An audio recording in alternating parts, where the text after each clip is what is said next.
Esther. Esther est représentée pour la première fois le 26 janvier 1689 à Saint-Cyr.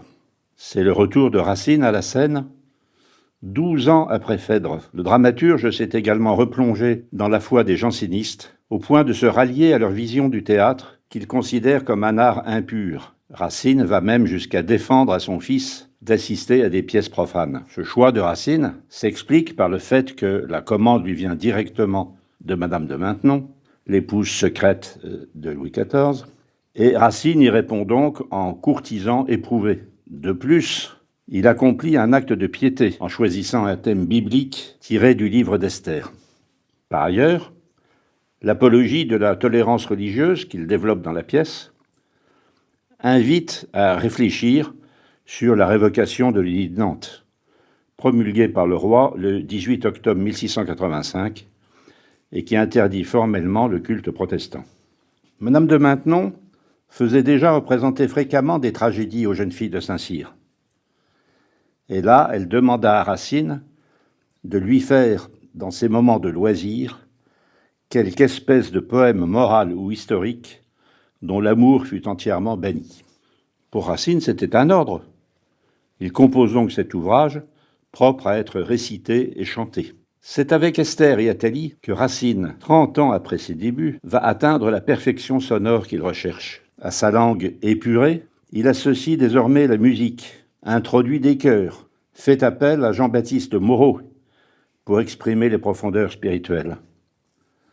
C'est le nouveau genre de la tragédie sacrée qui ressuscite les chœurs antiques et s'adresse à un pensionnat de jeunes filles. Esther est une pièce religieuse. Elle permet de mettre en scène un Dieu qui sauve son peuple par l'intermédiaire des plus faibles. Or, le sujet est ici la délivrance des Juifs qui étaient restés à Babylone après la captivité. La scène proposée à la lecture est celle où Esther révèle à Assuérus son origine juive. Acte 3, scène 4. Assuérus, touché des larmes de la reine, finit par révoquer l'édit de proscription qui menaçait le peuple juif.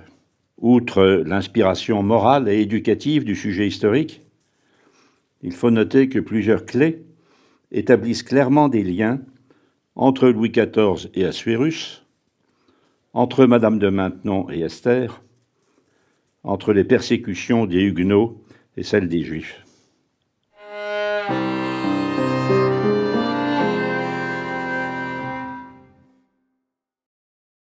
Oui, vos moindres discours ont des grâces secrètes. Une noble pudeur à tout ce que vous faites donne un prix que n'ont point ni la pourpre, ni l'or. Quel climat renfermait un si rare trésor? Dans quel sein vertueux avez-vous pris naissance? Et quelle main si sage éleva votre enfance? Mais dites promptement ce que vous demandez. Tous vos désirs, Esther, vous seront accordés.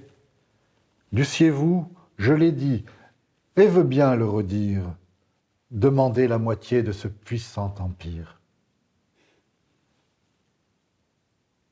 Je ne m'égare point dans ces vastes désirs. Mais puisqu'il faut enfin expliquer mes soupirs, puisque mon roi lui-même à parler me convie, j'ose vous implorer, et pour ma propre vie, et pour les tristes jours d'un peuple infortuné, qu'à périr avec moi vous avez condamné. À périr? Vous? Quel peuple? Et quel est ce mystère? Esther, Seigneur, eut un juif pour son père. De vos ordres sanglants, vous savez la rigueur. Ah! De quel coup me percez-vous le cœur? Vous, la fille d'un juif? Et quoi? Tout ce que j'aime, c'est Esther, l'innocence et la sagesse même, que je croyais du ciel les plus chers amours, dans cette source impure aurait puisé ses jours. Malheureux! Vous pourrez rejeter ma prière.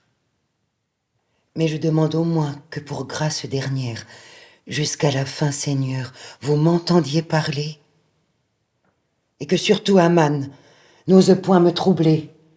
Parlez. Ô Dieu, confond l'audace et l'imposture.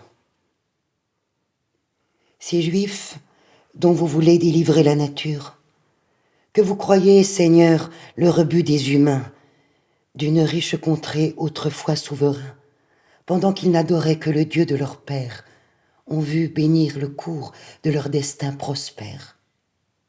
Ce Dieu, maître absolu de la terre et des cieux, n'est point tel que l'erreur le figure à vos yeux. L'Éternel est son nom, le monde est son ouvrage. Il entend les soupirs de l'humble qu'on outrage.